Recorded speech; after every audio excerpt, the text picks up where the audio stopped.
Que quelqu'un dise Amen par des acclamations. Merci Seigneur.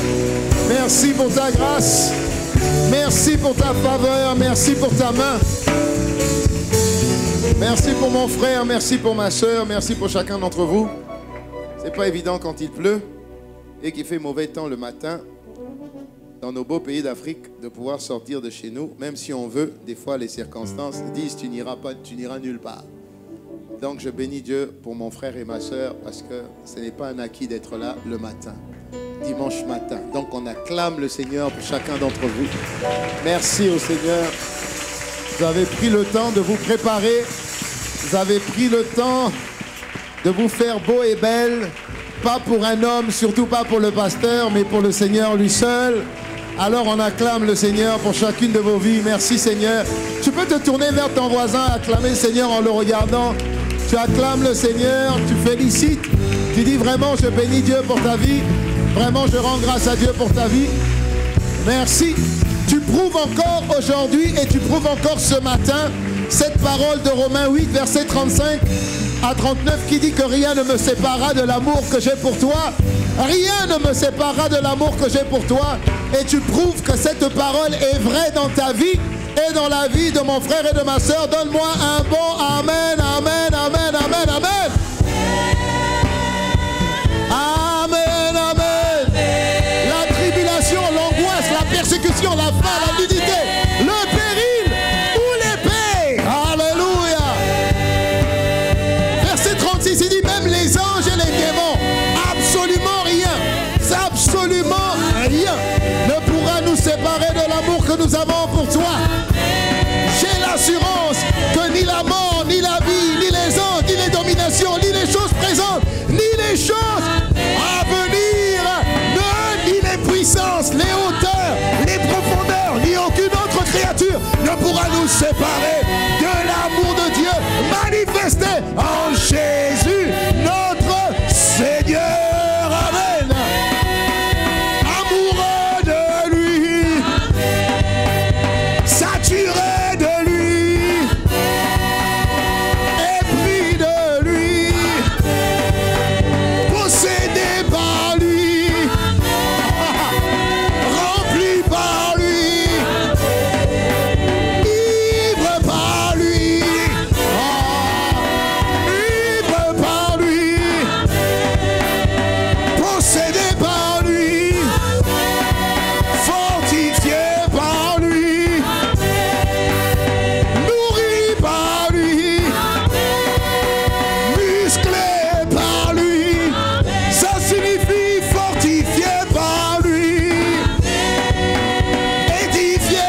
Alléluia.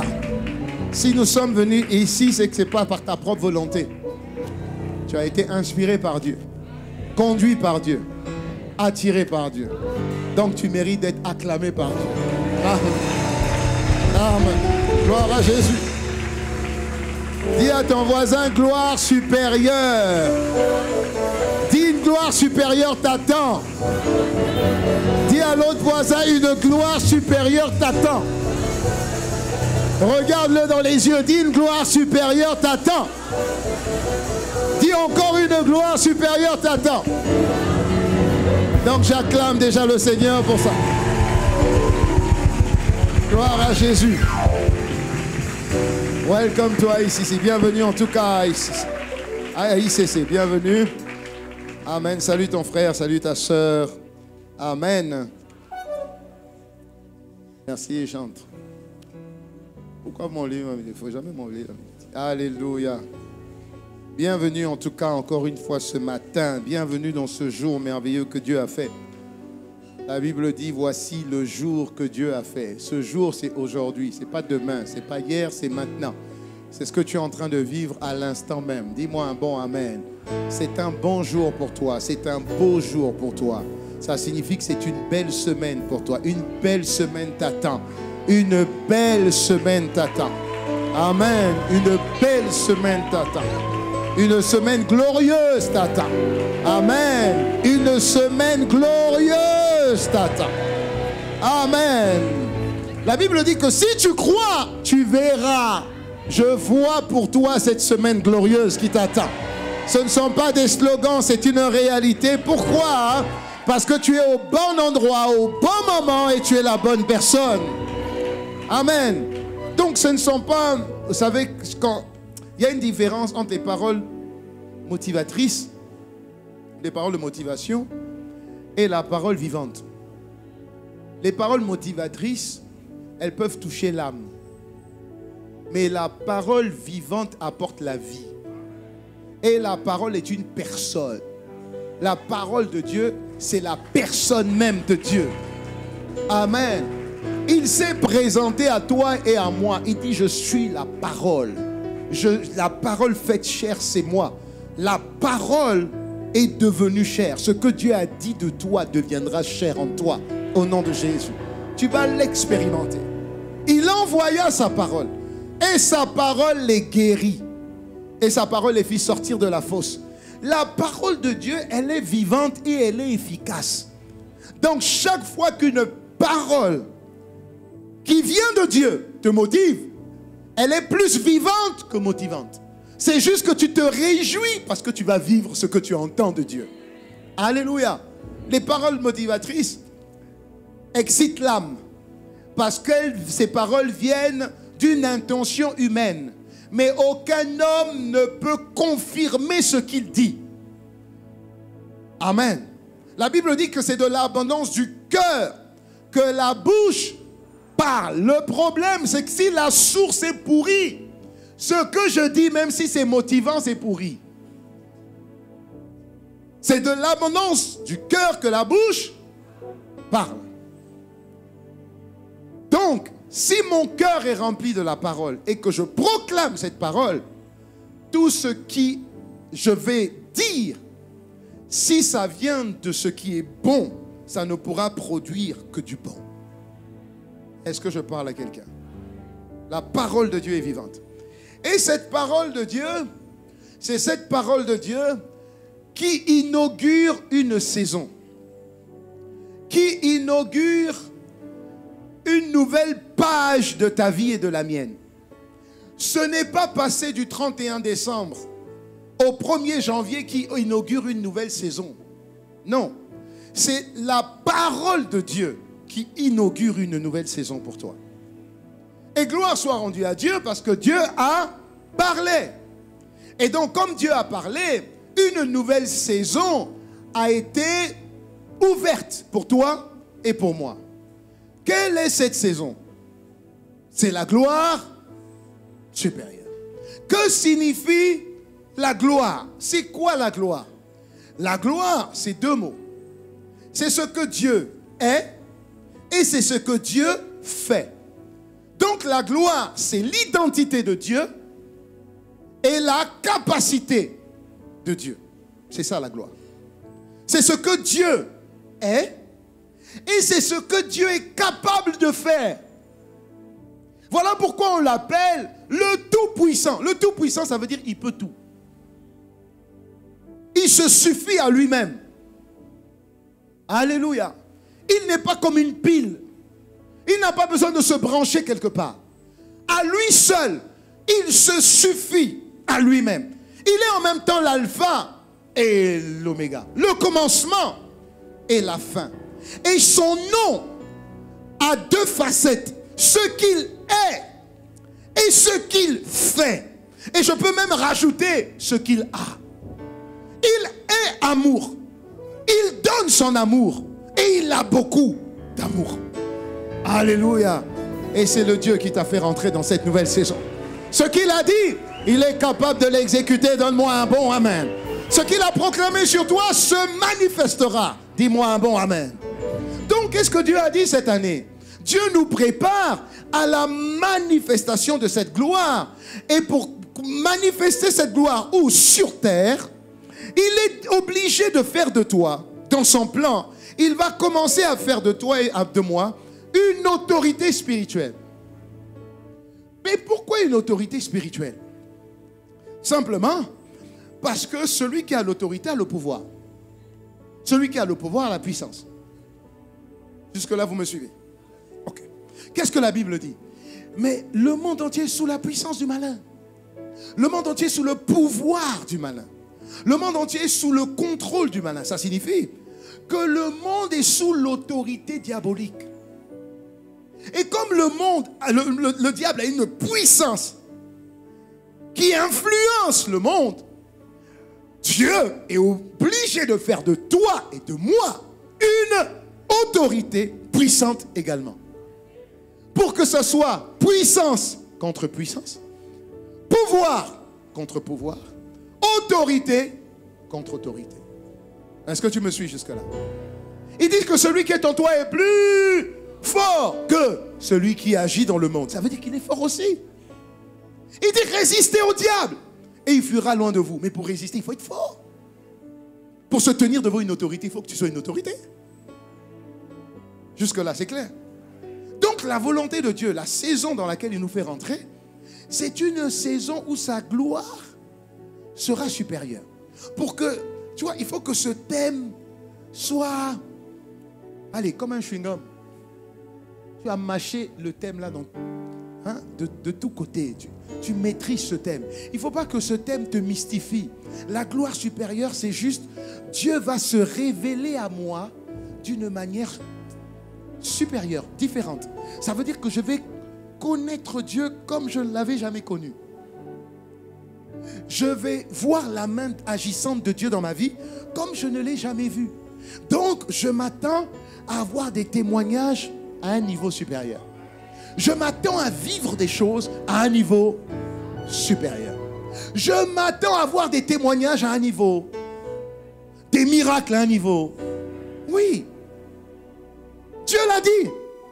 Et Dieu est derrière sa parole pour l'accomplir ou l'exécuter. Donc tu vas vivre Dieu différemment.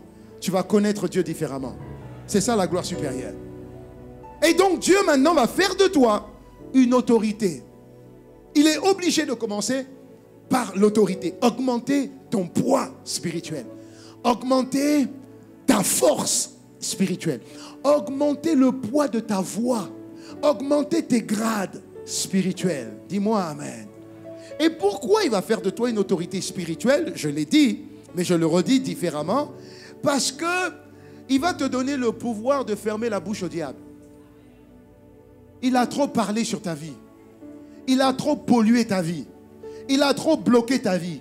Donc Dieu va te donner une parole qui va fermer sa bouche. Si je peux m'exprimer ainsi, comme c'est le diable, je peux. Dis-moi amen. Il va t'emmener à humilier le diable. Parce que le diable t'a trop humilié. Maintenant ça suffit, ça va changer. Il va t'emmener à détruire les œuvres que l'ennemi avait pris le soin de bâtir sur ta destinée. Je te l'explique différemment. Je te sers un repas différent, mais fait avec les mêmes ingrédients. Mais je te sers juste un repas différent. Est-ce que tu me suis jusque-là? Une autorité, c'est une personne qui a les clés de fermer et d'ouvrir, de permettre et d'interdire que les événements se passent. Tu peux rêver, on va venir dire sur toi, oh, on a vu un accident qui arrive sur toi. Ah, tu as rêvé, tu dis au nom de Jésus, ça n'arrivera pas sur moi. Amen. Donc tu as le pouvoir d'interdire. Pourquoi? Parce que ce qui est révélé peut être condamné. Je condamne cet événement sur ma vie. Ça n'arrivera pas sur ma vie. Ça n'arrivera pas sur ma destinée. Ça n'arrivera pas dans mon foyer. Ça n'arrivera pas dans mon mariage. Ça n'arrivera pas sur ma santé. Ça n'arrivera pas dans la vie de mes enfants. Je déclare que moi et ma maison nous servirons Dieu. Je déclare que je ne mourrai pas. Je vivrai et je raconterai les merveilles de Dieu. Alléluia. Seule une autorité rentre dans cet espace de pouvoir. Et c'est là où Dieu nous emmène. Dis-moi amen. Maintenant, sache une chose importante. Dieu peut avoir de beaux projets pour toi. Jérémie 29, verset 11. Amen.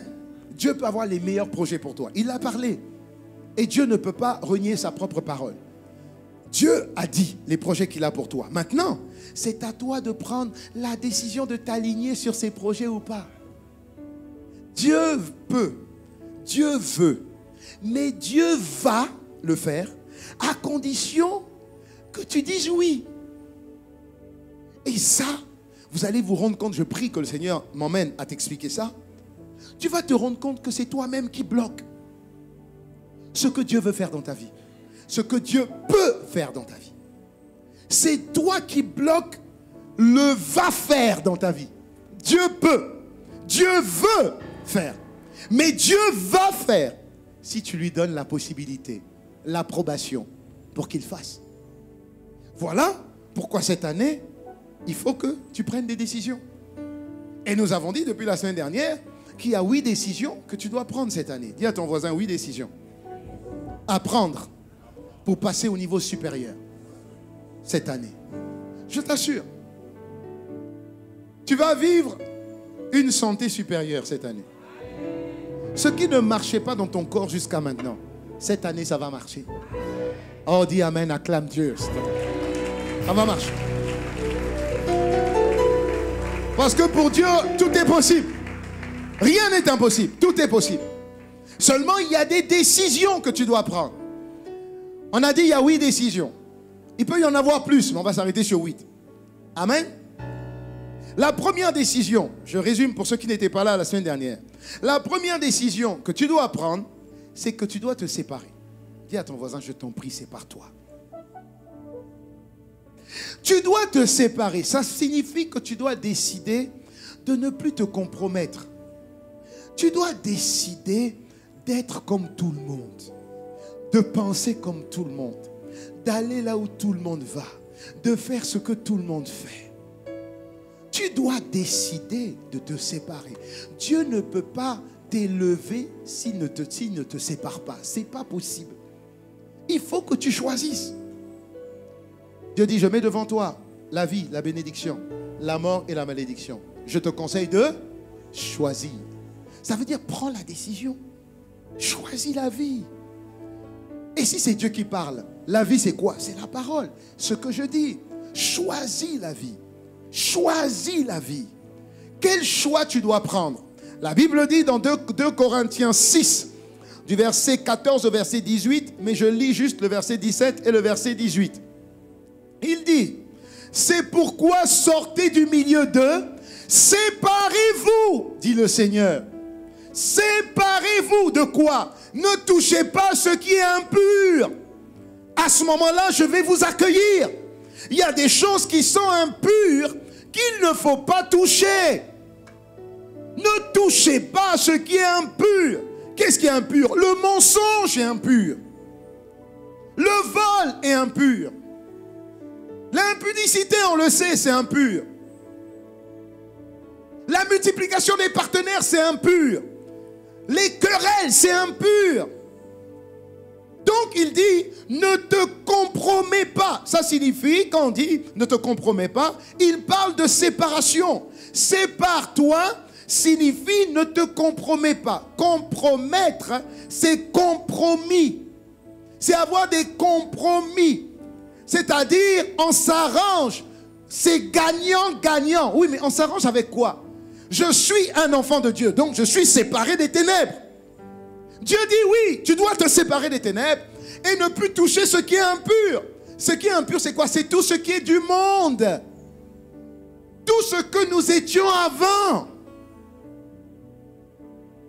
Plus de un pied dedans, un pied dehors. Je suis à l'église, mais en réalité, dans mon cœur, j'ai beaucoup de compromis. J'ai encore des pensées mondaines. Séparer, ça signifie Dieu t'a sorti d'Égypte. Mais l'Égypte n'est pas sortie de toi. Tu es enfant de Dieu, oui. Tu es sauvé de Pharaon, oui.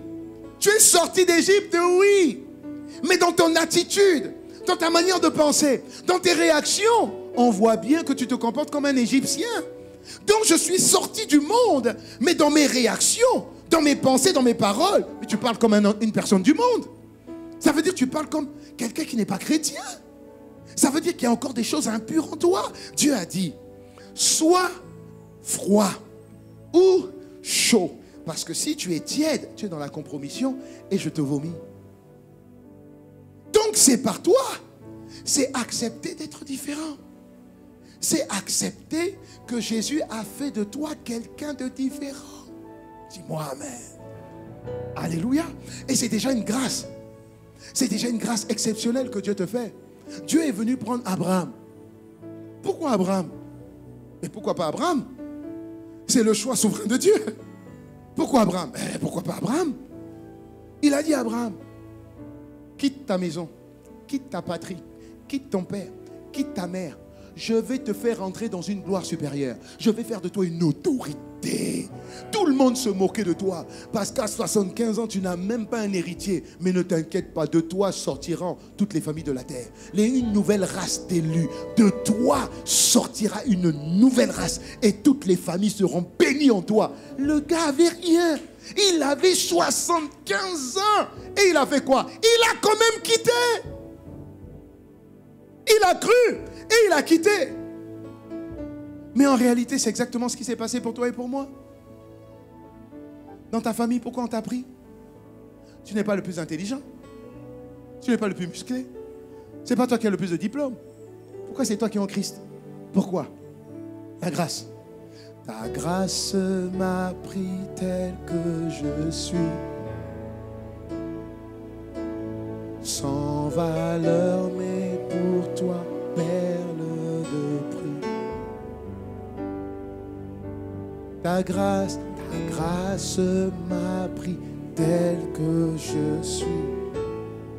Sans valeur, mais pour toi, perle de. Et quand je le réalise, je m'écris majesté, majesté. Majesté, majesté. Ta grâce, ta grâce, ta grâce, ta grâce m'a pris tel que je suis. Sans valeur, mais en valeur, mais pour toi, perle de vie. Pourquoi Dieu t'a choisi? Je disais tout à l'heure que mon père a 11 enfants.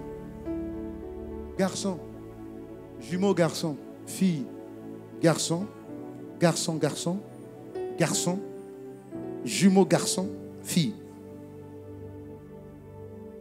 3 femmes. Il n'a pas pris le premier. Il n'a pas pris le dernier. Il a pris dans les 11 le 6e et le 7e. Moi et mon frère.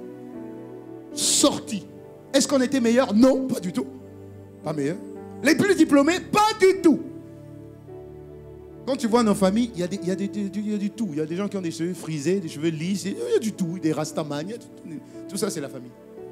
Frères et sœurs. Dieu nous a pris. Pasteur, mis à part. Mon petit frère, pasteur, mis à part. Mais est-ce qu'on était meilleurs que les autres? Non. J'ai même dans mes frères, il y en a un qui est gay. Il est gay. Grand frère. Oh! J'ai dit, mais c'est vraiment ton truc là, c'est quoi? Il dit, non, c'est comme ça. Et c'est le plus beau, papa, il est beau.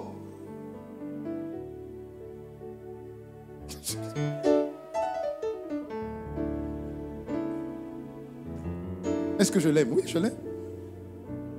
Alléluia. Bien sûr, je l'aime. Pourquoi Dieu a fait ça? Pourquoi pas? Pourquoi Dieu m'a pris? Pourquoi pas? Est-ce que ça dépend de moi? Non. Est-ce que je suis meilleur? Non. Sa grâce m'a séparé. Sa grâce m'a séparé. Et ça a été le cas pour toi et ça a été le cas pour chacun d'entre nous. Donne-moi un bon amen. Ça a été le cas. Maintenant, Dieu m'a séparé. Oui, Dieu a fait sa part. Maintenant, à l'intérieur de toi, sépare toi aussi.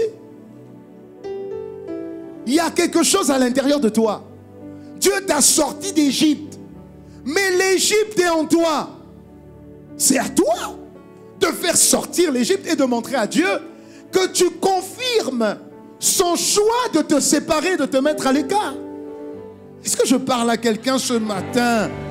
C'est à toi de te démarquer. Donc la séparation ne fait pas de toi une personne qui va avoir une autorité spirituelle. Non, la séparation dit juste que tu as été positionné sur les starting blocks pour que tu sois une autorité. Tu es appelé. Maintenant, l'élection dépend de toi. Donc Dieu attend que tu confirmes ce qu'il a commencé dans ta vie. Est-ce que je parle à quelqu'un? Nous vivons ça exactement en ce moment. Et on a expliqué que la manifestation du niveau supérieur, ce que Dieu a dit, la prophétie de la gloire supérieure que tu vas vivre, ne dépend pas de la prophétie seulement de Dieu et ne dépend pas de la prière. Ça ne dépend pas de la prière. Ce n'est pas la prière qui va faire que ce que Dieu a dit s'accomplit. Sinon, l'Afrique serait le continent le plus prospère, vraiment, vraiment. Il est prospère dans la terre, mais pas dans la manifestation. Alléluia. Alors, qu'est-ce qui enclenche, active ce niveau? C'est quoi? On a dit que ce qui active le niveau de l'élection, ce qui active le niveau pour que tu deviennes une autorité, c'est les épreuves que Dieu va te faire passer. Dieu a parlé. Maintenant, tu vas être éprouvé. Donc, tu vas être testé sur ce que Dieu a dit. Est-ce que ce que Dieu a dit est réellement ce que Dieu a dit? Rappelez-vous, c'est la technique du diable. Dieu a-t-il réellement dit que Adam et Ève, là, il a vraiment dit, vous êtes sûr qu'il a dit que cet arbre-là, vraiment, vous ne devez pas le manger?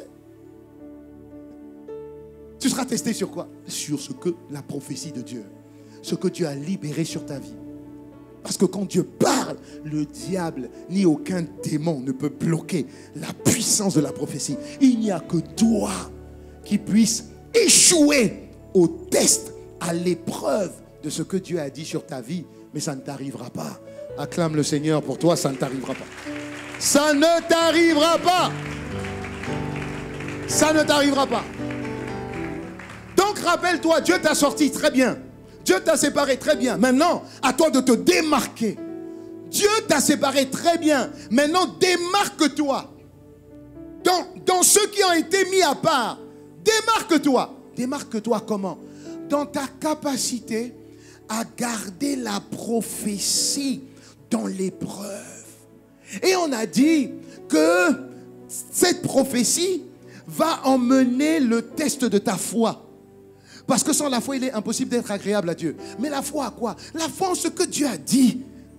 peu importe l'épreuve, je sais que Dieu ne ment pas. Mon Rédempteur vit, il se lèvera le dernier. Jusqu'au dernier souffle, je garderai la foi. Je n'abandonnerai pas les promesses de Dieu de mon cœur. Jamais je garderai ferme la pensée que Dieu a sur ma vie cette année. Je ne sais pas quand, je ne sais pas comment, je ne sais pas à quel moment, je ne sais pas par qui, je ne sais pas par quel moyen. Ce que je sais, c'est que ce que Dieu a dit va s'accomplir. Donc, ta foi sera testée. Dis-moi amen. Ton intégrité sera testée. Ta consécration sera testée. Ta loyauté sera testée. Ton service sera testé. Ton engagement sera testé. Ton comportement sera testé. L'état de ton cœur sera testé. Beaucoup de choses vont être testées. Tu ne sais pas quel domaine, tu ne sais pas quelle matière on va piocher. Tu vas piocher dans le carnet des examens. Tu n'en sais rien. Tu sais que tu dois résumer tant de leçons sur toute l'année. Mais quand tu vas venir à l'examen d'État, quand tu vas passer l'épreuve de géographie, tu ne sais pas quel sujet. Peut-être que ça sera ta consécration. Peut-être que ça sera ta foi. Peut-être que ça sera ton engagement. Peut-être que ça sera ton service. Peut-être que ça sera ta loyauté. Tu n'en sais rien. Ce qui est sûr, c'est que tu vas être testé. Alléluia, tu vas être testé. Dis-moi amen. Beaucoup de gens pensent que quand on parle de sanctification, on parle forcément de sanctification de corps. La Bible dit sans la sanctification et la paix, personne ne verra le Seigneur. Donc les gens disent, oh, la sanctification c'est forcément le corps. Oui, mais tu as oublié que tu as deux corps en fait. C'est juste que tu as oublié. Tu as le corps physique et tu as ton corps spirituel. Donc, si tu tiens physiquement dans la sanctification, c'est une bonne chose. Mais peut-être que tu n'es pas sanctifié spirituellement. Parce que la Bible dit une chose. Dans Jean 17, verset 19, la Bible dit « Et je me sanctifie moi-même, afin qu'eux aussi soient sanctifiés, mais par la vérité. » Oh, ça veut dire que le test de la sanctification, c'est je dois être saint par rapport à la parole. Mais quelle parole? Mais la même parole que Dieu t'a donnée. Ça veut dire que Dieu a libéré une parole, une prophétie sur toi. Maintenant, la manière dont tu vas vivre, la parole là, tu vas être confronté à la vérité de cette parole. Ça veut dire, ce que Dieu t'a dit, est-ce que c'est ce que tu vis? Est-ce que c'est de cette manière que tu dois te comporter par rapport à ce que Dieu t'a dit? Il dit sanctifié par la vérité. Donc la vérité de ce que Dieu dit va être notre juge. Ce que nous avons entendu, c'est ça qui va nous juger. Alléluia.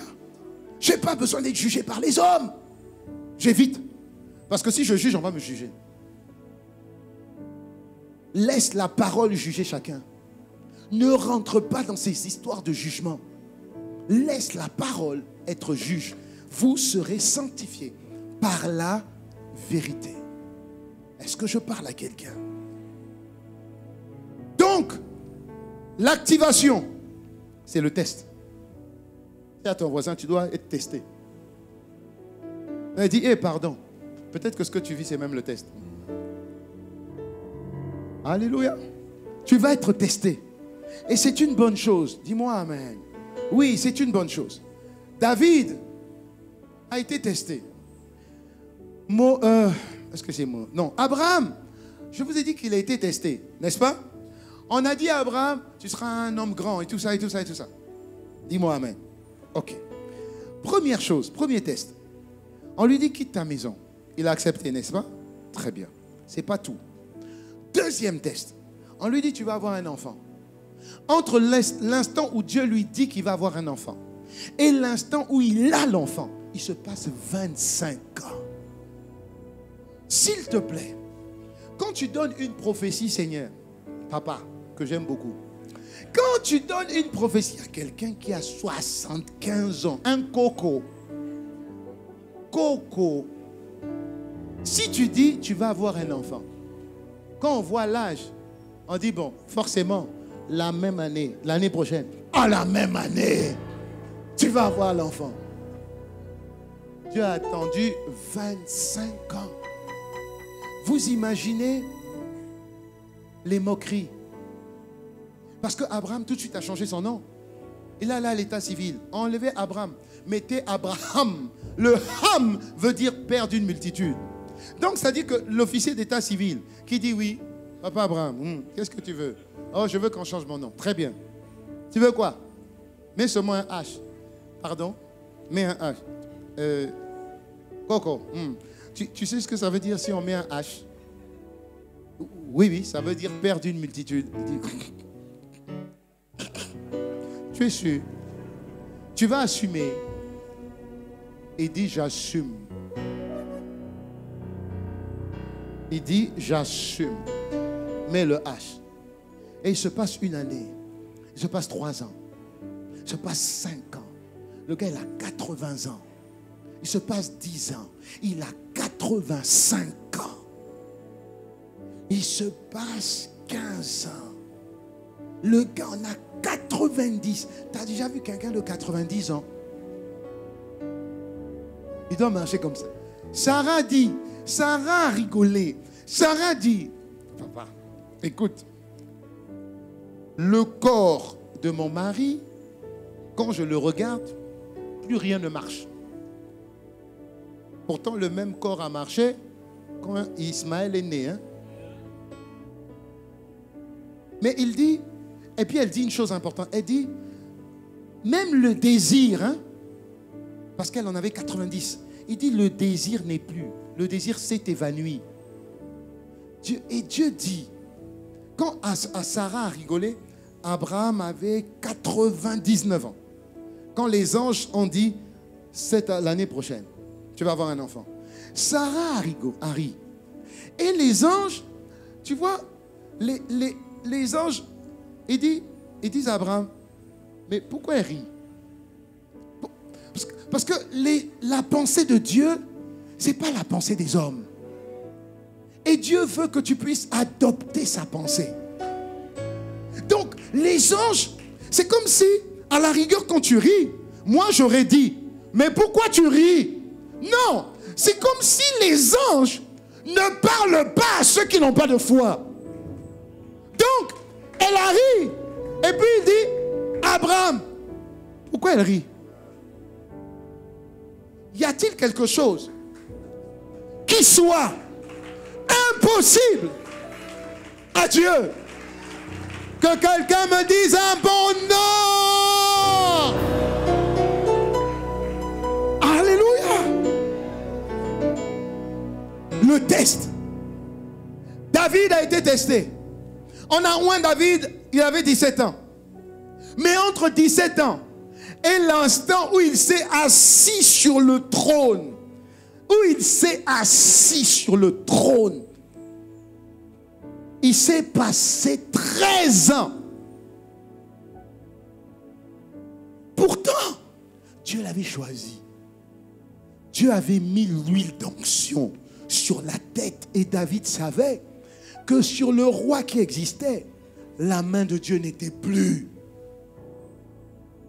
Donc le test de David, c'était quoi? Il fait en sorte, Dieu permet, que le roi Saül veuille tuer David. Dieu va même plus loin. Dieu livre Saül. Il endort Saül et toute son armée. Et il livre Saül aux mains de David. C'est dans 1 Samuel 26, à partir du verset 7. Et l'un des gardes du corps ou compagnon d'armes de David dit, Dieu est vivant, David. Regarde, tes ennemis sont livrés entre tes mains. S'il vous plaît, on est dans l'ancienne alliance. Œil pour œil, dent pour dent. Tu as tué, on tue. C'est même dans la loi. Amen. Et David dit, premier test pour David. David dit non, jamais je ne toucherai à loin de l'Éternel. Jamais. C'est interdit. Jamais, jamais, jamais.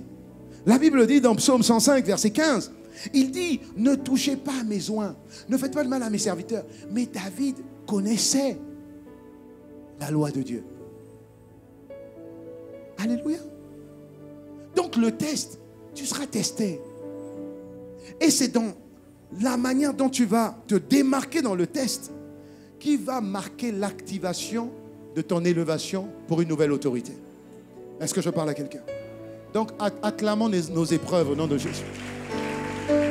Acclamons nos épreuves. Acclamons et bénissons Dieu pour nos épreuves. Amen. Il a dit, il ne laissera aucun d'entre nous tenter au-delà de nos forces. Avec la tentation, il va permettre un moyen d'en sortir. Ça signifie que quand l'épreuve arrive, t'inquiète pas, Dieu t'a armé pour cette épreuve-là. Je te vois réussir à cette épreuve au nom de Jésus le Christ. Dis-moi Amen. Maintenant, la deuxième décision. Si la première décision, c'est que tu dois te séparer, décider de ne pas te compromettre, ça signifie que tu auras les tests pour que tu te compromettes. Il va y avoir des tests ou des épreuves pour que tu puisses te compromettre. Mais tu ne vas pas tomber dans ce piège au nom de Jésus. Pourquoi tu ne vas pas tomber dans ce piège? Et c'est là où tu dois prendre la décision numéro 2. Quelle est cette décision? Tu dois décider de méditer et de te nourrir de la parole de Dieu, mais chaque jour. Amen. Nous sommes en train de parler des 8 décisions que nous devons prendre pour que ce que Dieu a dit s'accomplisse. Ça s'accomplisse pour nos enfants, pour nous et même pour nos parents. Amen. Parce que c'est Dieu qui produit en nous le vouloir et le très bien, selon son bon désir. Excellent. Donc, médite et nourris-toi de la parole de Dieu chaque jour. Ok, pourquoi je dois méditer chaque jour la parole de Dieu? Dis à ton voisin, médite. Non, quand tu touches le dit, médite. Chaque jour. Ok, pourquoi? Parce que, écoute bien, c'est la parole que tu auras serrée dans ton cœur qui va te conduire et qui va te guider pendant l'épreuve. Quand on passe l'épreuve, il te faut du contenu. Il te faut des ressources pour pouvoir tenir durant l'épreuve. Cette ressource-là vient de la méditation. Quand tu médites, tu télécharges la parole dans ton cœur. C'est comme un carburant que tu télécharges en toi. Et quand tu vas passer par l'épreuve, parce que tout le monde passera par l'épreuve, mais le carburant que tu as va t'aider à garder la force, la vitalité, à garder la solution pour que tu traverses cette épreuve. La Bible dit dans le psaume 119, verset 105, il dit, ta parole est une lampe à mes pieds et une lumière sur mon sentier. Ça veut dire que la parole fait 2 choses ici. Elle éclaire mon chemin. Elle m'éclaire. Et elle me montre là où je dois aller. Une lampe et une lumière. Maintenant, si je n'ai plus la lampe, si je n'ai plus la lumière, qu'est-ce que j'ai? Les ténèbres. Et quand j'ai les ténèbres, ma vitesse d'exécution est ralentie. Oui. Ça veut dire que si je dis à quelqu'un, cours, il va courir rapidement. Je dis, éteignez tout. Qu'on soit dans le noir, cours. La même distance sera multipliée par 4 ou par 5. Donc, la puissance de la manifestation de ce que tu dois faire cette année, sans la lumière, tu n'y arriveras pas. Dieu a prévu 365 jours pour que tu puisses accomplir ce que tu dois accomplir en 2023. À condition que tu sois éclairé.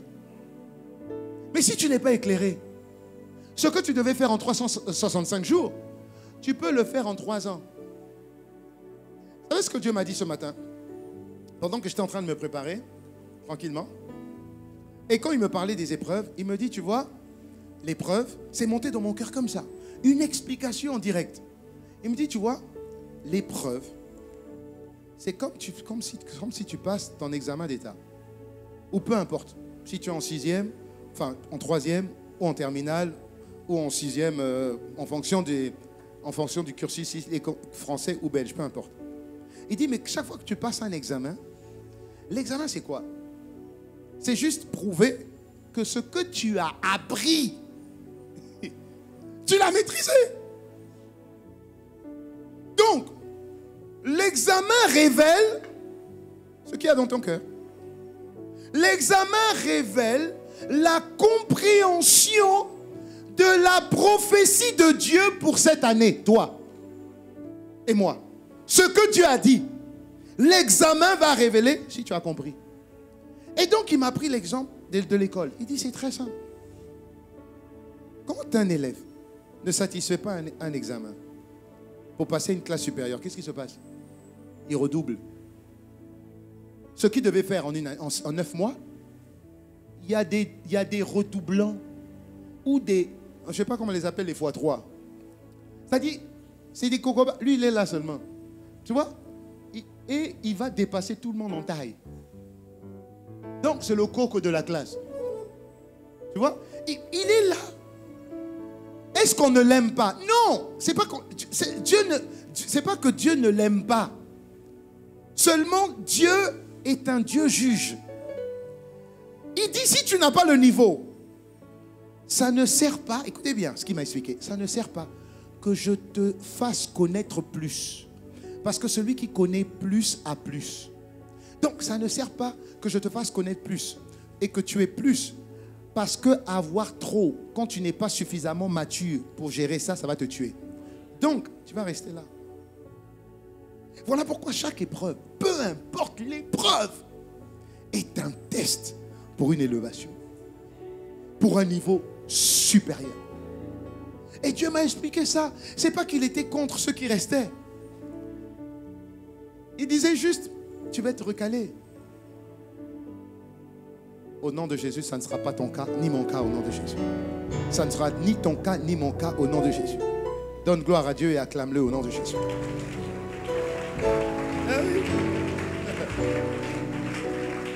Donc, étudie, comme on dit à nos enfants, étudie. Nous, on doit étudier quoi? La parole. Qu'est-ce que tu dois faire? Josué 1, verset 8. Que dit Josué 1, verset 8? Que le livre de la loi ne s'éloigne point de ta bouche. Médite-le jour et nuit, afin d'agir fidèlement selon ce qui est écrit. C'est alors que tu réussiras. Et c'est alors que tu auras du succès dans toutes tes entreprises. En fonction des versions. Amen. Médite jour et nuit. Méditer, c'est plus que lire. Méditer, c'est ruminer. Ruminer, qu'est-ce qui rumine? Les bœufs. Ils font quoi? Ils mangent l'herbe, ils mâchent, et en plus, ça descend au niveau de leur gorge. Et puis à un moment donné, ils ramènent ça encore, et puis ils ruminent. Et ils ruminent. C'est exactement la même chose que Dieu veut que tu fasses pour la parole. Écoute la parole, réécoute la parole, médite la parole, entends la parole, lis la parole, relis la parole. Lis des livres où il y a des versets. Écoute des messages. Réécoute les messages. Lis et la Bible, lui second. Et la Bible, second 21. Et la Bible, Bible français courant. Et la Bible, parole vivante. Et la version parole de vie. Et la version Darby. Amen. C'est pas tout. Ensuite, et un appareil où il y a la Bible qui passe en audio, et en audio, et en audio, et en audio.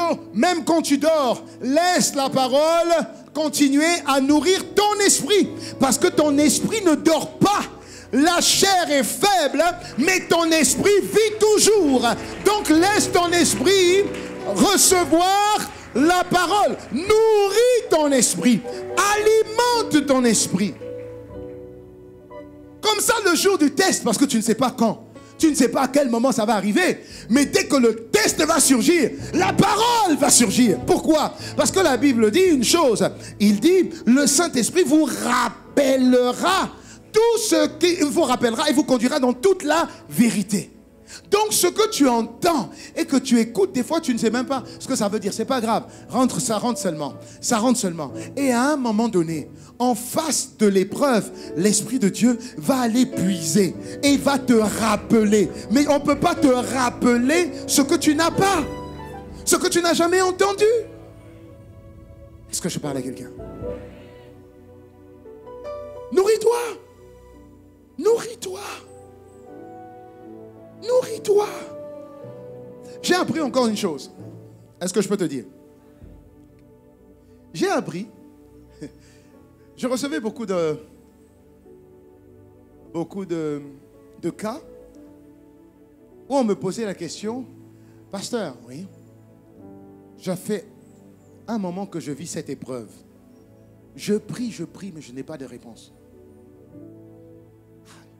J'avoue que je n'avais pas la révélation de cette réponse.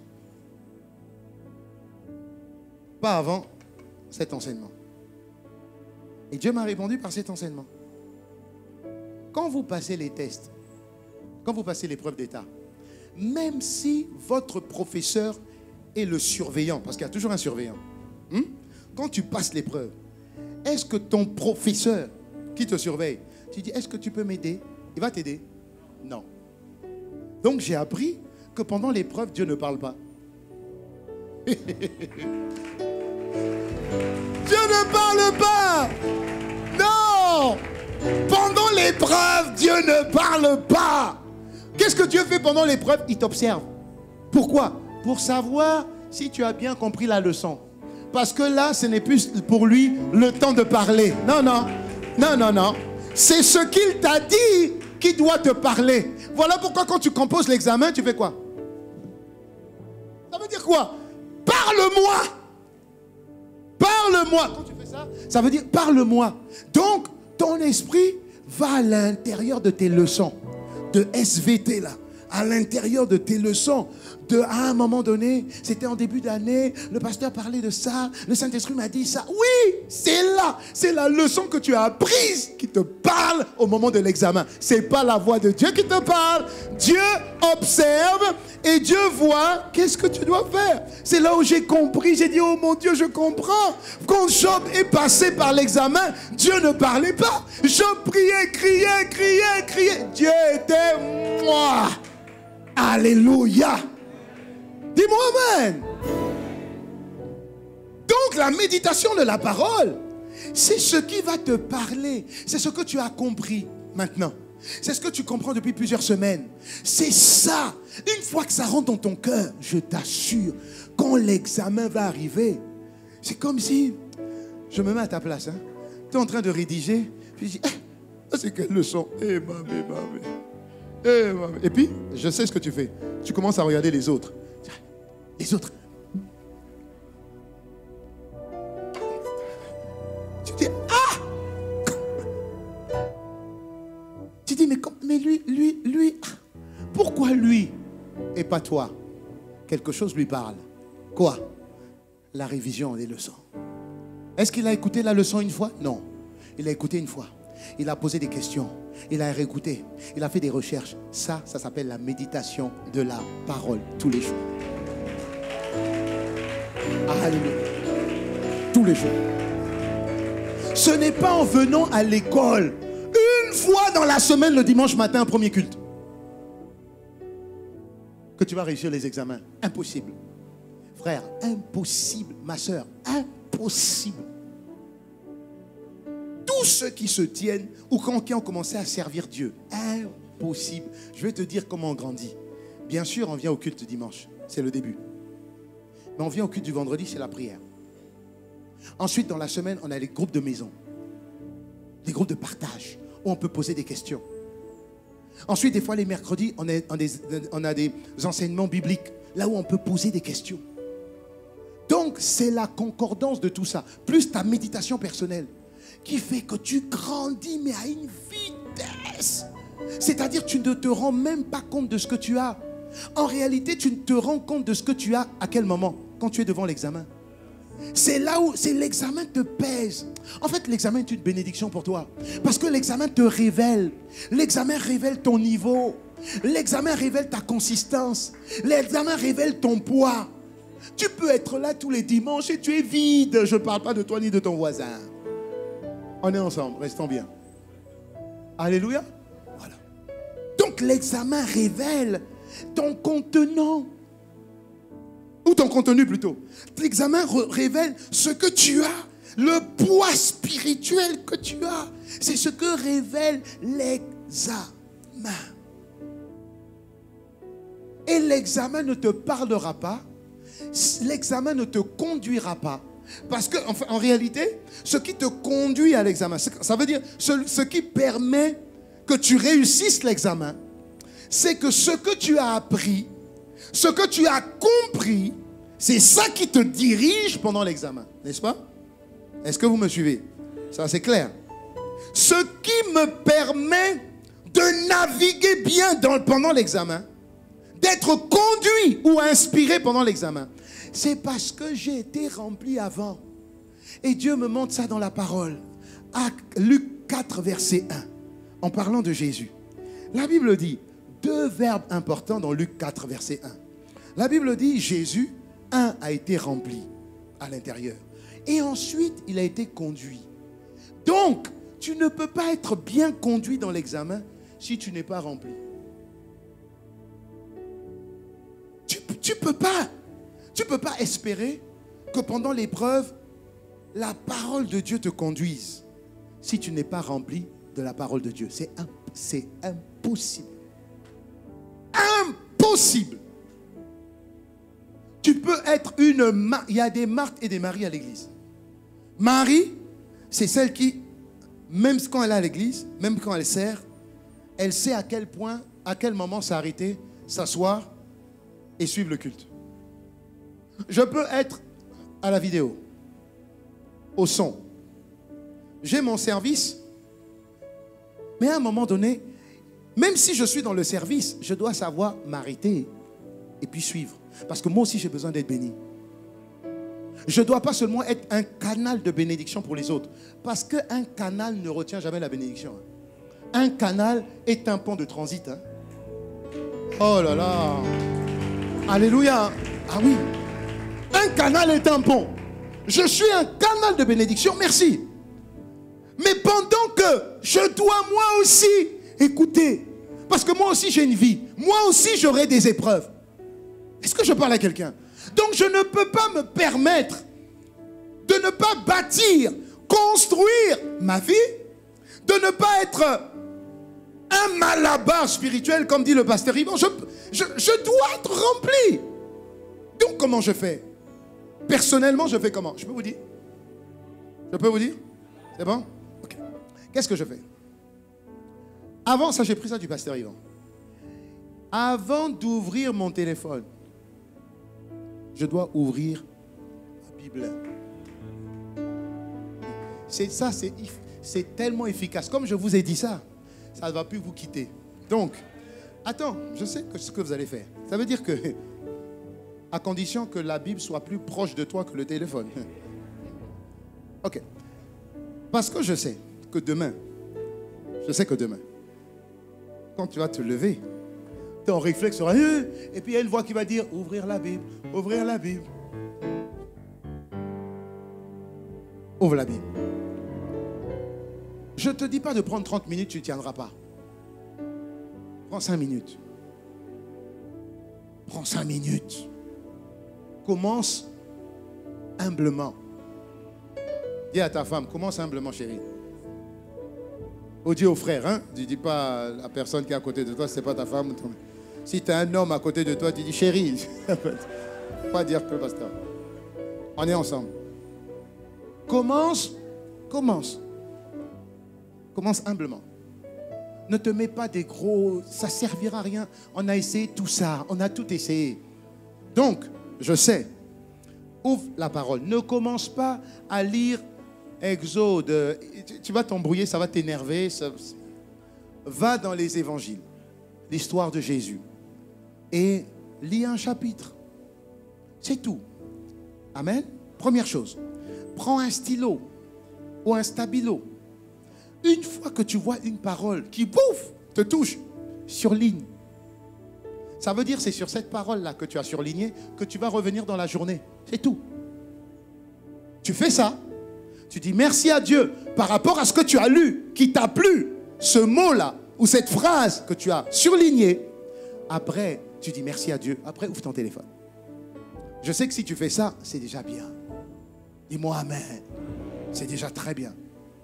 Pour les autres, tu peux aller beaucoup plus loin. J'ai la Bible en différentes versions. J'ai une Bible, lecture de la Bible en une année. Ça veut dire qu'aujourd'hui, nous sommes le 22. Il y a une page où il y a marqué le 22 janvier et il y a tout ce que je dois lire le 22 janvier. Et à la fin de l'année, j'aurai lu Toute la Bible. J'ai un petit appareil où il y a la Bible audio. Je mets la Bible audio même quand je dors. Je la douche, je mets la Bible audio. Ça rentre. Voilà pourquoi à un moment donné, les paroles sortent. Je puis tout par Christ qui me fortifie. Parce que je sais qu'à ce moment-là, je me sens faible. Non, je puis tout par Christ qui me fortifie. Et puis comme j'ai différentes versions, je puis tout dans la communion de celui qui me rend fort. Puisque j'ai différentes versions dans ma tête. Mais ça, c'était des versions qui m'ont touché. C'est des versions qui ont touché mon cœur. Amen. Et Dieu pourvoira, j'aime ça, à tous mes besoins selon sa richesse et avec gloire en Christ Jésus. Et Dieu est capable de me rendre riche de 1000 manières différentes. Tu vois, j'ai la parole dans mon cœur. Je serre ta parole dans mon cœur afin de ne pas pécher contre toi. Est-ce que je parle à quelqu'un? Je prie que tu fasses ça au nom de Jésus. Acclame le Seigneur et on continue. Amen. Oui. Tu dois le faire. Shadrach, Meshach, Abednego sont où? Enfermés où? Dans le feu. Est-ce que Dieu a parlé? Dieu n'avait pas parlé. Hein? Il n'a pas parlé. Ils sont dans le feu. Mais qu'est-ce qui fait qu'ils sont rentrés dans le feu? Courageux. Ah! La Bible dit que ce feu-là, ceux qui ont allumé le feu sont morts tellement le feu était fort. Ceux qui ont allumé, ils n'étaient pas dans le feu. Mais ces 3 Hébreux-là sont rentrés dans le feu. On n'a pas vu quelque part, ils ont commencé à prier Dieu avant. Non. Ça veut dire que dans l'épreuve, Dieu ne parle pas. Non. Oui, Dieu ne parle pas. Ça veut dire qu'ils étaient forcément remplis de quelque chose.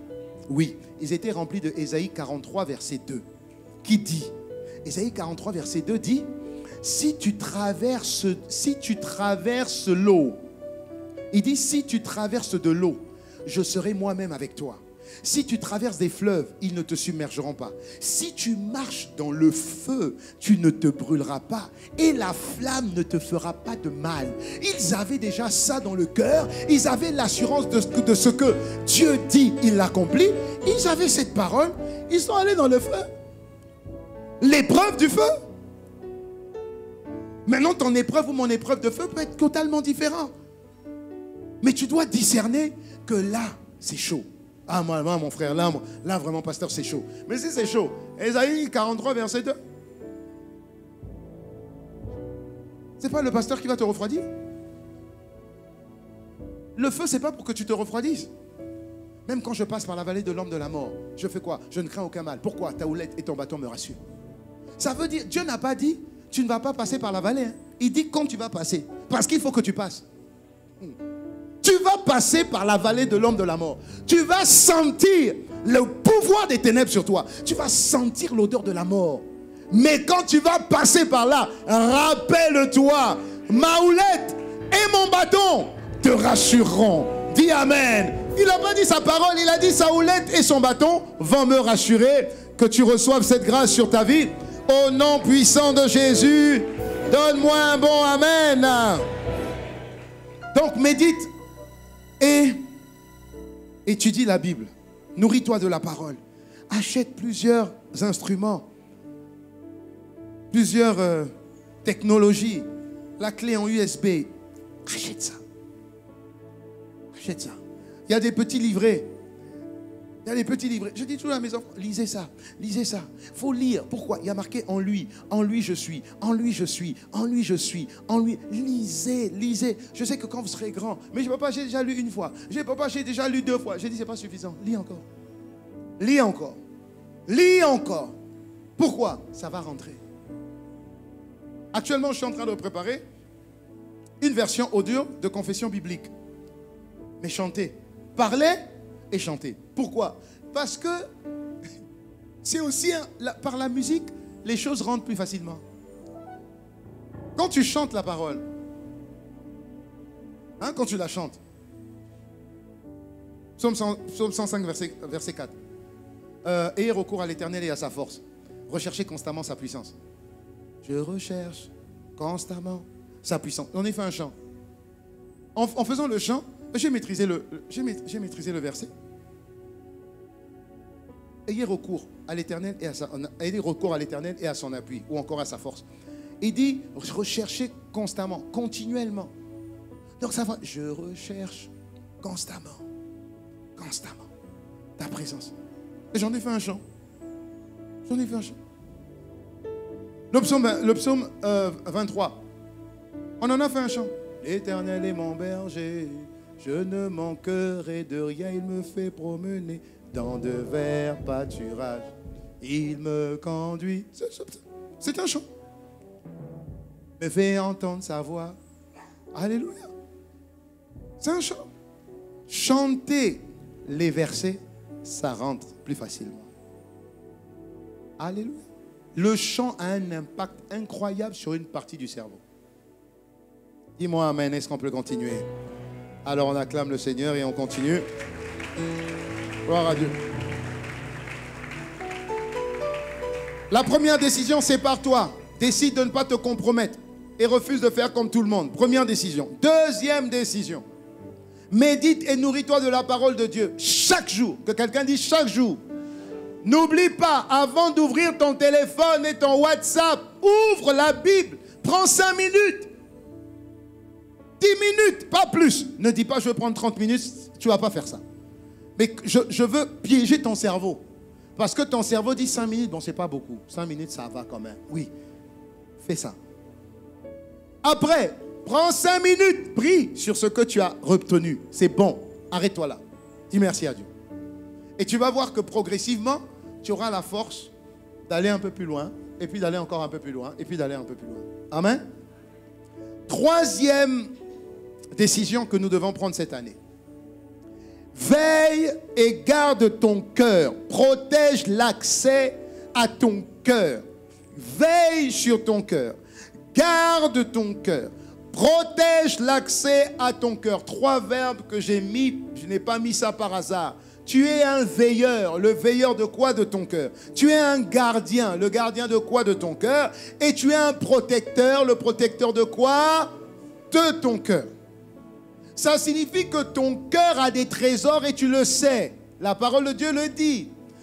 Ton cœur a des trésors. Et toi, tu dois mettre des garde-fous. Et les garde-fous, ce sont des alertes. Amen.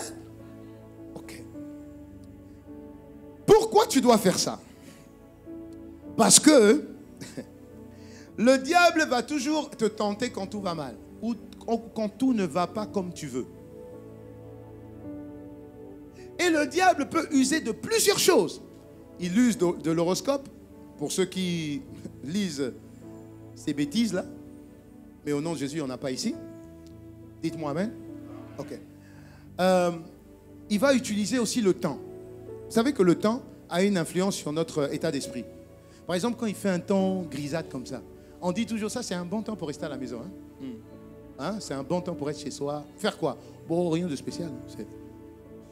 Ça va? Oh, bof. J'aime bien l'expression française. Je n'ai jamais compris cette expression qui dit comment ça va? Oh non, ça va, bof, bof. J'ai la tête dans le guidon. J'ai quoi? J'ai la tête dans le guidon. Ça veut dire qu'en réalité, je ne vois pas devant moi. Tu vois?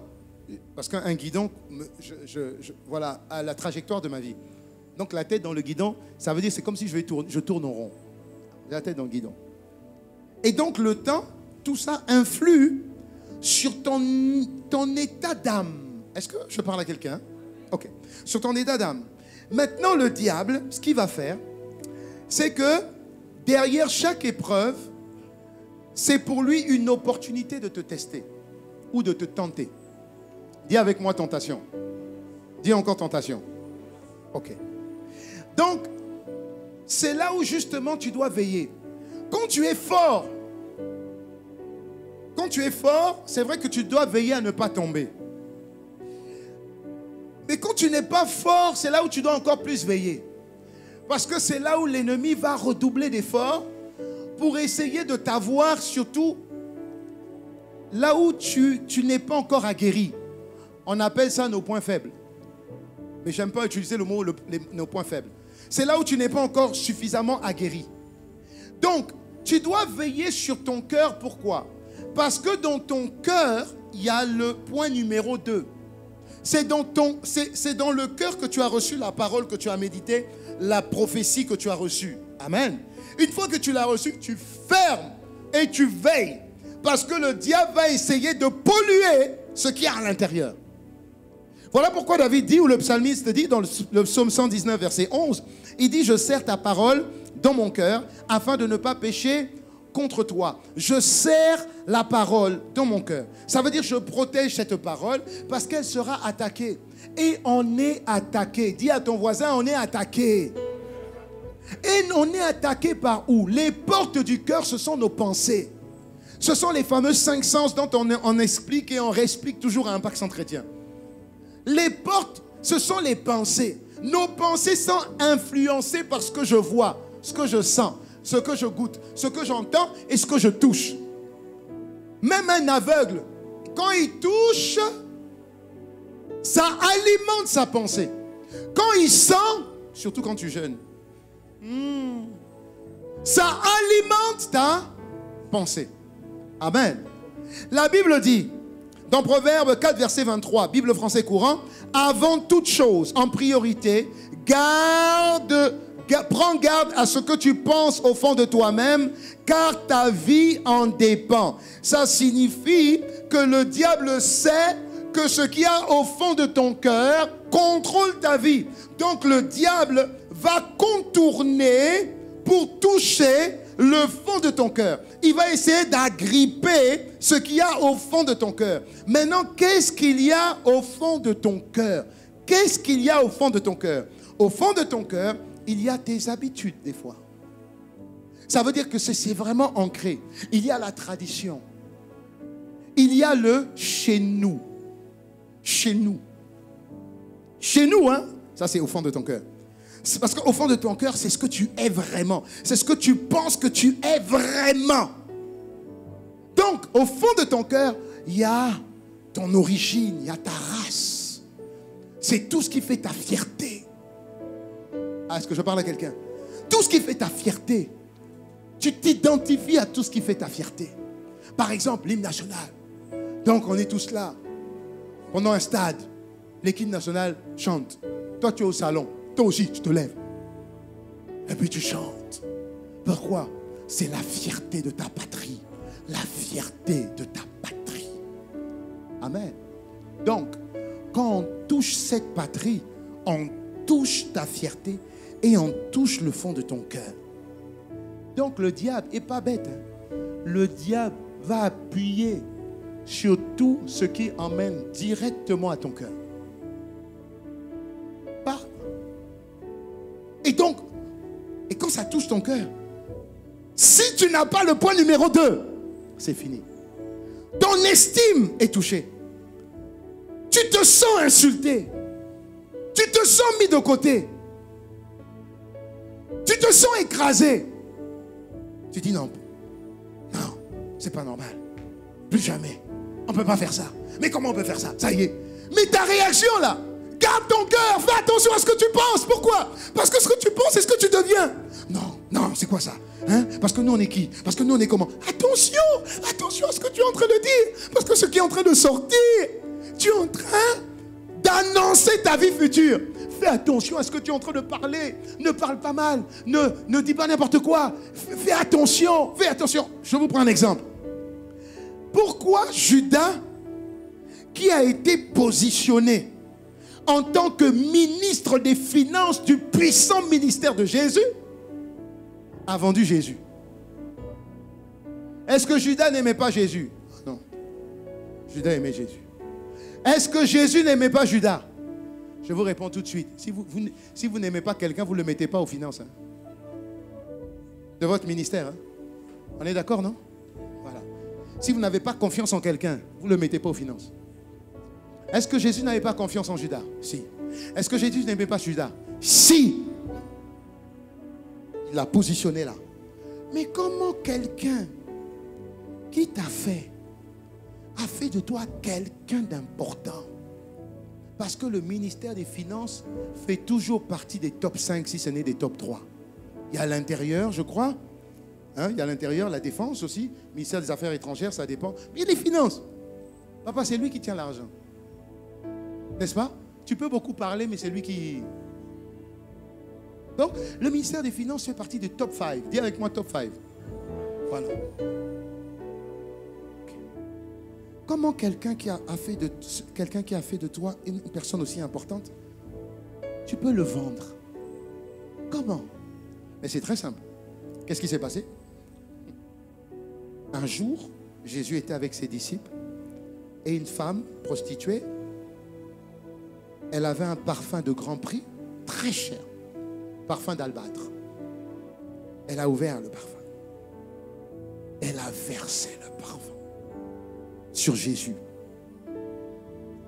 Judas s'est insurgé. Insurgé, ça veut dire c'est comme s'il se révolte. Sacrilège! Seigneur!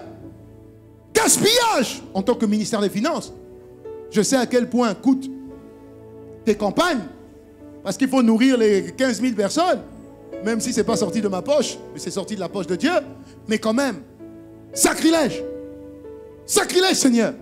Gaspillage, Seigneur! Il y a des pauvres, Seigneur, il y a des pauvres! Est-ce que ce qu'il disait était faux? Oui. Mais est-ce que ce qu'il disait, c'était ce qu'il pensait? Non. Et Jésus le reprend. Écoutez bien, Jésus le reprend. Il dit, vous, depuis que je suis avec vous, je paraphrase, j'ai fait de vous des personnes importantes. Qui de vous a lavé mes pieds? Qui de vous a lavé mes cheveux ou m'a mis un parfum? Qui? Hypocrite là. Laissez cette femme faire ce qu'elle doit faire. C'est un sacrifice important. Et Jésus les reprend devant tout le monde. Devant? Très bien. Judas sort de là. Comment on peut me parler comme ça? Comment on peut dire ça? Comment? C'est à partir de ce moment-là que Judas n'a pas gardé son cœur. Qu'est-ce qui s'est passé? Pendant que Judas, la Bible dit Judas s'est levé, sûrement offusqué, sûrement blessé.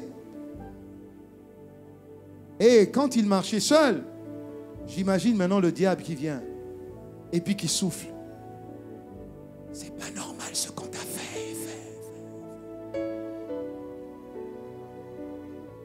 On t'a parlé devant tout le monde.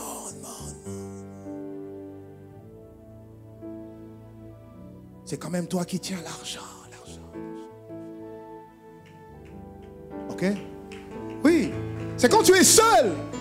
Quand tu es seul, après qu'on t'ait fait quelque chose en public, c'est là que tu entends des voix. Mais tu ne discernes pas que ces voix, c'est pas toi. Après toi, tu dis, c'est pas normal. C'est quand même moi qui tiens les finances. Oui. Décide. Non, ça suffit. Maintenant, là, il va voir. T'as raison. Tu vois? Et il est parti. Il est allé vendre Jésus, celui qui l'a fait. Est-ce qu'il ne connaissait pas le cœur de Jésus? Si. Mais il l'a oublié. Est-ce qu'il ne connaît pas à quel point Jésus était bon, patient? Si. Mais il l'a oublié. Il est parti. Il alla proposer au chef des prêtres de leur livrer Jésus contre de l'argent. Ensuite, il revient. Non, le diable est malin et méchant. Si tu ne gardes pas ton cœur, ne pense pas que Judas est devenu Judas comme ça. Non, il ne faut pas dire ça. Ne pense pas que Simon-Pierre est devenu celui qui a renié Jésus comme ça. Non, il ne faut pas dire ça. À un moment donné, si tu ne gardes pas ton cœur, il y a des choses que le diable va injecter. Il a oublié que ça, c'était son test. Mais là, pendant le test, tu dois dire, quand tu as comment on peut me parler comme ça? Comment on peut me parler comme ça devant les gens? C'est quand même moi qui tiens les finances, c'est quand même moi qui sais combien ça coûte. C'est cher, c'est du gaspillage. C'est quand même moi qui sais. C'est moi qui rends des comptes sur les finances. Comment il peut me parler comme ça en public? Comment? Mais tu dois avoir une voix qui dit, et pourquoi on ne va pas te parler comme ça, frère? Et pourquoi? Toi, tu es qui en fait? Tu vois, il faut que dans ton cœur là, il y ait une voix contraire qui va contrecarrer ce que le diable suggère. Sinon, tu vas faire des folies. revenu voir Jésus. Et puis il a dit, celui que je vais embrasser. Judas, mais comment tu peux faire un truc pareil? Tu as oublié que celui-là, là, avant même que tu penses, il sait déjà ce que tu penses. Tu as oublié? Non. Tu es aveuglé par la vengeance parce que ton cœur est déjà animé. Tu vois, ton cœur est déjà souillé. Ton cœur est déjà pourri. Il dit, celui qui leur livrait Jésus avait indiqué à cette foule le signe qu'il utiliserait. L'homme que j'embrasserai, c'est lui. Vous pouvez le saisir et puis vous pouvez l'emmener. Je vais vous le livrer. Et il vient voir Jésus. Il vient voir Jésus. Viens Francis, il vient voir Jésus. Donc quand il vient voir Jésus, reste là, Jésus le regarde. Donc toi, pendant qu'on te regarde là, jusque là, ça ne te fait rien. Il vient voir Jésus. Maître. Oh maître, maître, maître.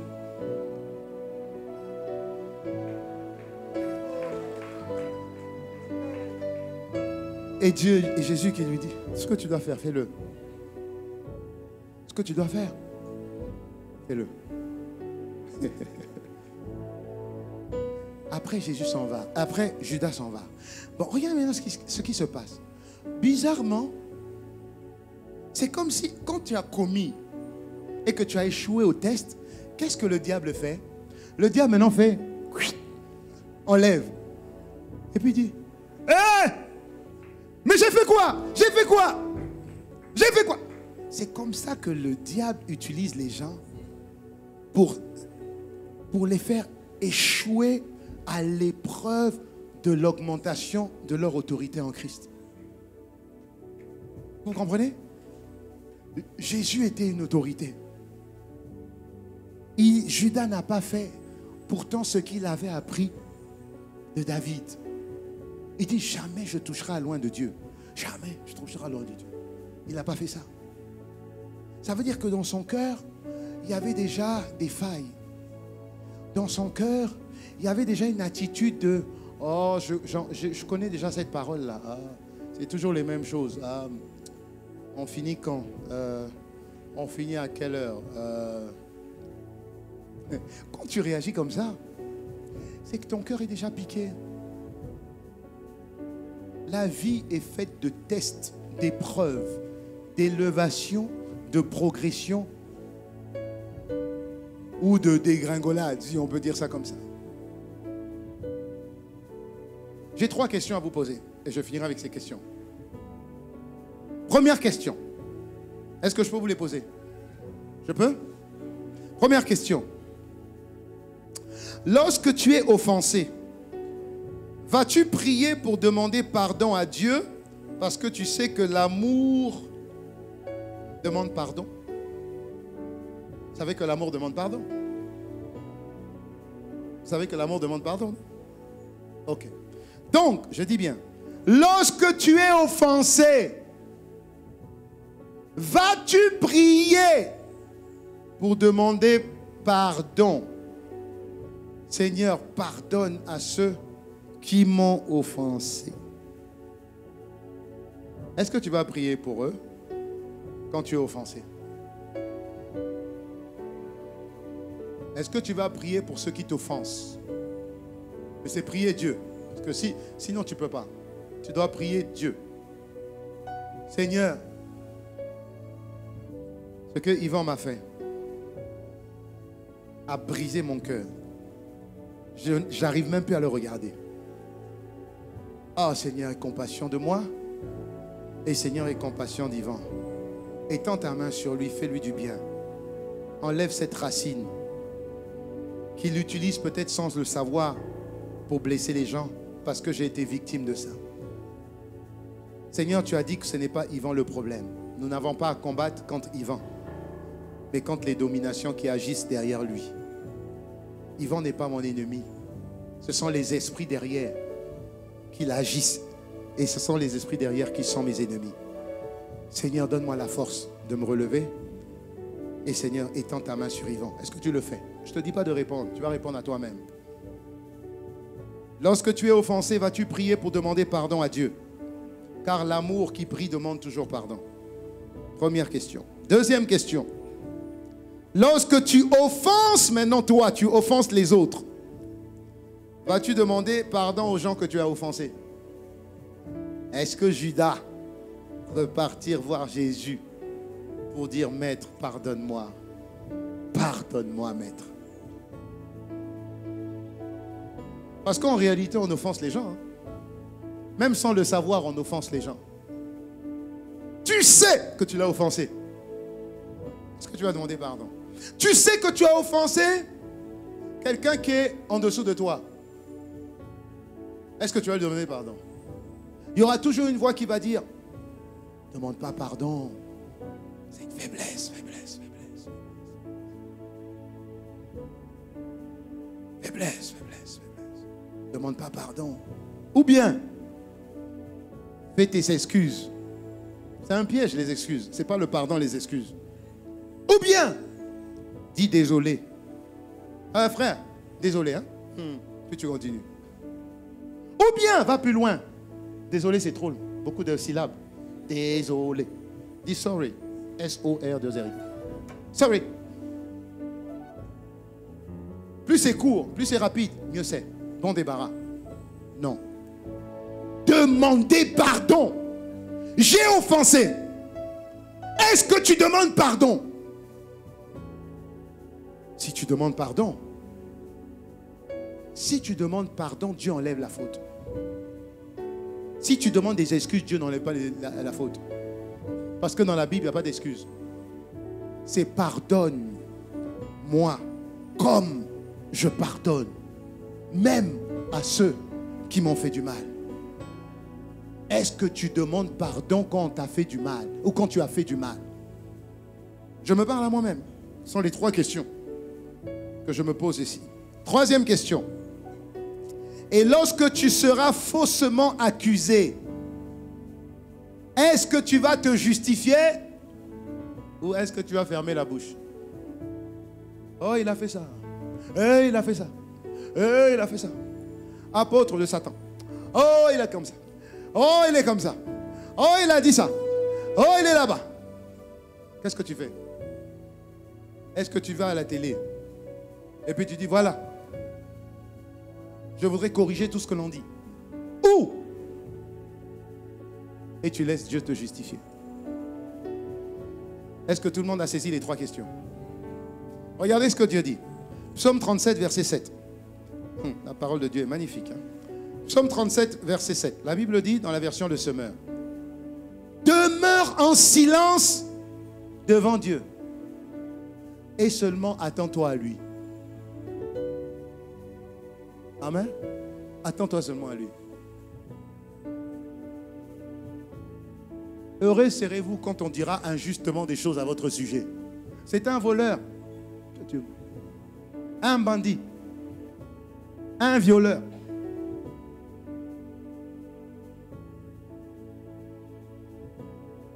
Est-ce que c'est facile? Non. Non, c'est pas facile. Parce que c'est faux. Est-ce que Dieu te demande de te justifier?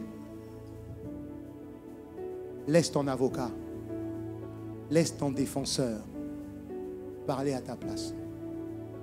Ceux qui te justifient, ceux qui te jugent, eux aussi, ne sont pas innocents.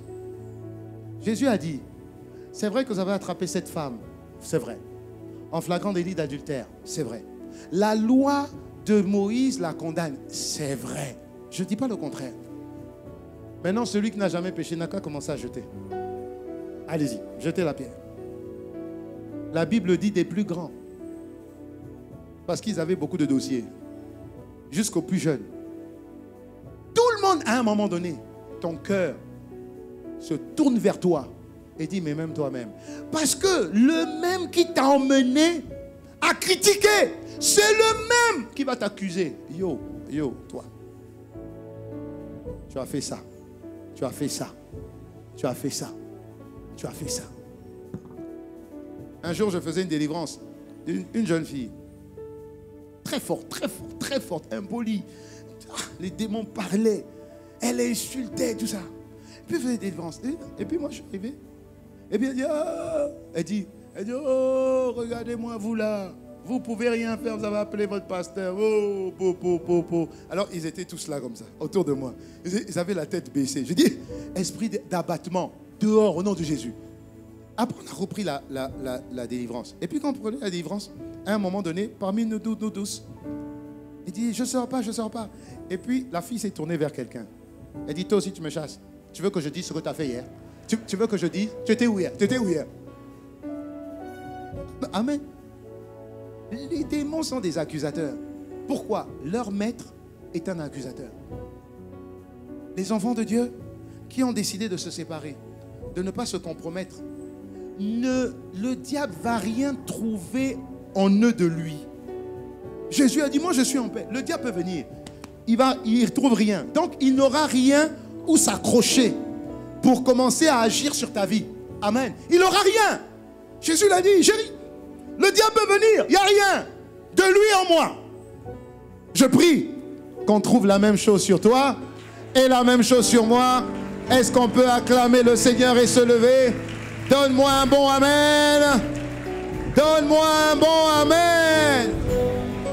Donne-moi encore un bon amen et acclame le Seigneur.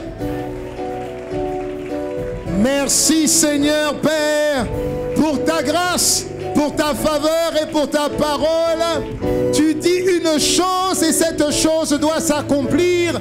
Merci pour cette parole qui illumine les yeux de nos cœurs, qui nous donne intelligence, connaissance et sagesse pour marcher d'une manière qui plaise à Dieu et lui être entièrement agréable. Accorde-nous la grâce de ne pas tomber dans le piège de l'ennemi. Accorde-nous la grâce de réaliser que nous avons besoin d'être séparés. Ça signifie prendre la décision de ne pas nous compromettre en épousant totalement le projet de Dieu pour notre vie et pour cette saison. Accorde-nous la grâce de nous engager dans la méditation de la parole, dans la nourriture de la parole. Seigneur, remplis-nous de ta parole. Remplis-nous de la connaissance de ta volonté qui est contenue dans ta parole, dans le nom puissant de Jésus. Avant d'ouvrir nos yeux à toutes les sollicitations mondaines, Seigneur, concentrés sur notre tablette ou sur notre téléphone, accorde-nous la grâce d'entendre la douce voix de Dieu qui nous conduira la journée, la semaine, dans le nom puissant de Jésus. Car c'est dans cette parole que je puise la solution, que je puise la bénédiction, que je puise la force, que je puise le courage pour affronter les épreuves, Seigneur, qui m'attendent dans la journée ou qui m'attendent dans la semaine, dans le nom de Jésus. Accorde-nous la grâce de garder jalousement tout ce que nous entendons ici en présentiel et tout ce que nous allons entendre dans nos méditations au quotidien. Accorde-nous la grâce de garder cette parole serrée dans notre cœur. Accorde-nous la grâce de méditer cette parole dans nos cœurs. Accorde-nous la grâce de voir nos pensées influencées par les pensées de Dieu au nom puissant de Jésus. La Bible dit que à Dieu tout est possible. La Bible dit également que pour l'homme, pour celui qui croit, tout est également possible. Accorde-nous la grâce d'être au même niveau. Seigneur, nous accueillerons désormais les épreuves, les tests, Seigneur, et les différentes tentations avec assurance et avec audace dans le nom puissant de Jésus. Nous sommes obligés de passer par là. La Bible dit que dans le monde, vous aurez beaucoup de tribulations. Ça signifie beaucoup d'épreuves, beaucoup de tests. Mais tu as dit, prenez courage, car j'ai vaincu. Comme tu as vaincu, nous également, nous avons cette capacité en nous de vaincre toutes les épreuves qui se présentent à nous dans le présent et même dans l'avenir, dans le nom puissant de Jésus. À toi seul qui est capable de le faire dans nos vies, dans la vie de mon frère et de ma soeur et au travers de sa vie. À toi seul soit louange, honneur et gloire. Donne-moi un mot amen. Au nom de Jésus. Nous ne serons plus jamais les mêmes. Jamais, jamais, jamais, jamais. Je ne serai pas à terre, jamais. Je passerai les tests de la vie. Amen. Je passerai les épreuves de la vie. Oh, amen. Aucune épreuve ne pourra me stopper. Aucun test ne pourra m'arrêter.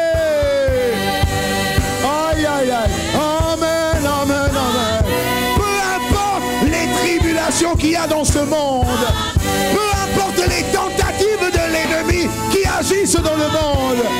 Jamais je ne serai dans la critique. Jamais je ne serai dans les querelles. Jamais je ne serai dans le jugement. Jamais je ne vais tenter l'autorité supérieure. Jamais je ne vais juger l'autorité supérieure. Accorde-moi la grâce de pardonner. Accorde-moi la grâce de recevoir le pardon. Oh, amen. Et s'il arrive que je sois injustement critiqué, accorde-moi la grâce de ne pas répondre, de fermer la bouche. Toi seul seras mon défenseur. Toi seul seras mon guide au quotidien. Toi seul seras mon avocat. Toi seul seras mon conseiller. Toi seul seras mon consolateur. Toi seul seras celui qui me fortifie. Toi seul seras celui qui me vivifie. Toi seul seras celui qui me rend fort. Fort dans le combat. Fort dans la tribulation.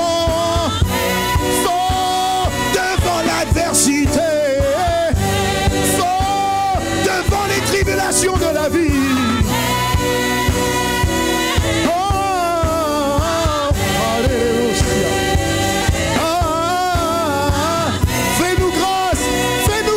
Cette saison, rends ton église forte et conquérante. Forte et conquérante. Forte et conquérante. Forte et conquérante. Forte et conquérante. Rends ton église. Rends ton église.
Dis avec moi, Père de grâce, merci pour ta parole.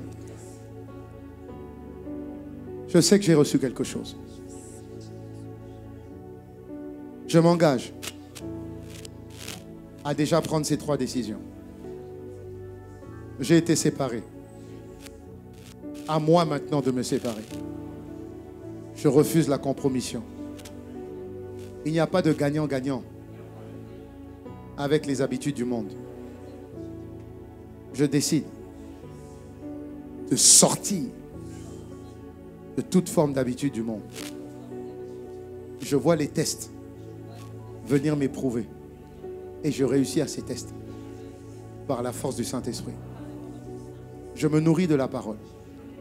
C'est ma 2e décision. Avant mon téléphone, avant les informations du monde, je privilégie les informations de Dieu. J'ouvre ma Bible, j'ouvre un enseignement, j'ouvre une parole, je médite dessus. Je prends la décision de garder jalousement dans mon cœur tout ce que j'ai reçu. Je veille sur mes pensées. Je pense comme Dieu. Je suis comme Dieu. Je fais comme Dieu. Et j'ai comme Dieu. C'est ma décision. Au nom de Jésus. Dis merci avec toi à tes propres mots.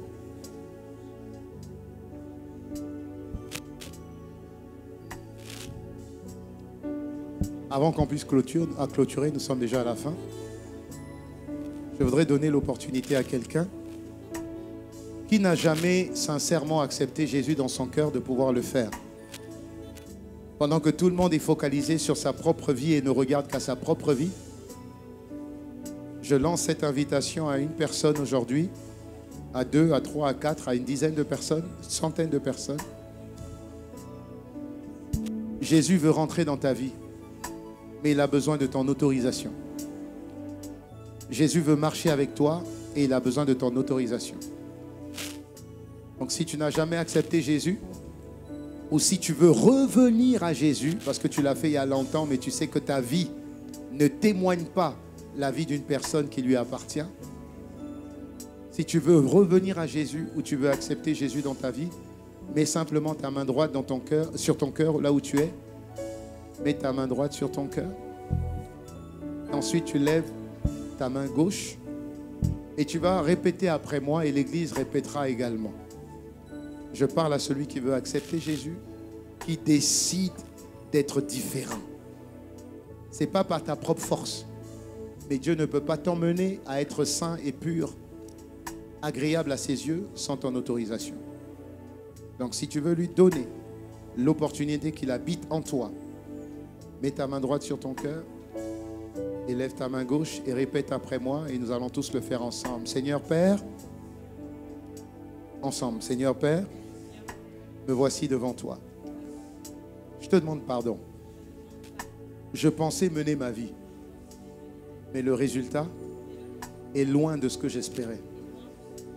Je suis incapable de mener ma vie et de mener mon foyer et de mener mes enfants, présents ou futurs, là où je voudrais les emmener. Alors aujourd'hui, ma main droite sur mon cœur signifie Seigneur Jésus, sois mon Seigneur et sois mon sauveur personnel.